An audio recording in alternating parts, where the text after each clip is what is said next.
Hello everyone, I am Miss I'm Miss Priyanka Priyanka Saikia, Saikia and I am a and psychiatric social worker. today we are going to discuss about mental health, the importance of mental health, and why it is important to look after our mental health. So let's start the video. Mental health is an important part of our health, as we all know that. Just as we face challenges in our physical life, or we can say physical health, we also face challenges with our mental health. So we can say that our mental health, our physical health, and our social health all are closely related to each other. So, in scientific terminology, mental health refers to our cognitive, behavioral, and emotional well being. In simple terms, it is about the way we think, we feel, and we behave. When an individual is confronted to certain kinds of adversity or like stressors in day to day life, so an individual reacts different from the other individuals. It is not every individual reacts in the same way. So when an individual is confronted to any kinds of adversity or face any kinds of stressors in his or her day-to-day life, so the reaction to that certain kind of stressor or that adversity is different from each other. I want to mean that every individual reacts differently to every kind of stressors in his or her life. So now we are going to discuss about a healthy person, that okay, this or that person is a healthy one. So a healthy person has a healthy mind and is able to think clearly, can solve problems of his or her life effectively, then work productively, enjoy good relationships with other people, then contribute to the community where he or she is residing.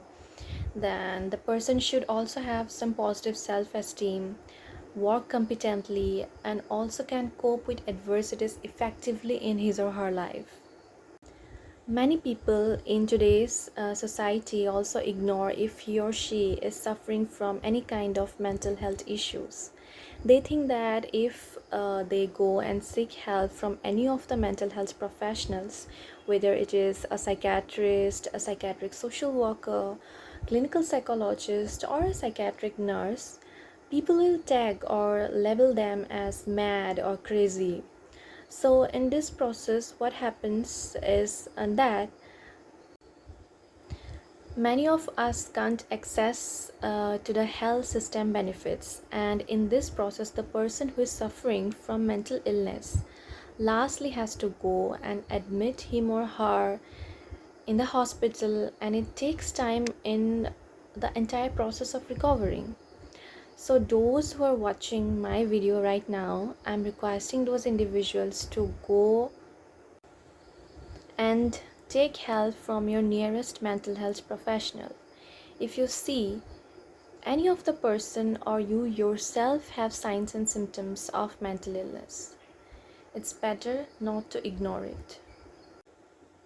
So now coming to the signs and symptoms of mental illness, a person may have problems like decrease or disturbed sleep, then certain kind of anger issues, having low mood, then fatigue, stress, anxiety, forgetfulness, then addicted to substances or some other kinds of behavior, hearing of voices only heard by that particular person and not heard by any other persons.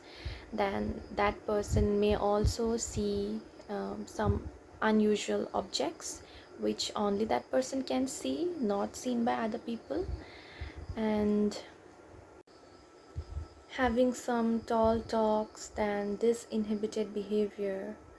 These are some of the signs and symptoms of mental illness that I have discussed today. In details, we will discuss in the next videos. So in my next video, I am going to discuss about certain kinds of mental illnesses with their signs and symptoms. And also my this video is available in Assamese language. Please do watch.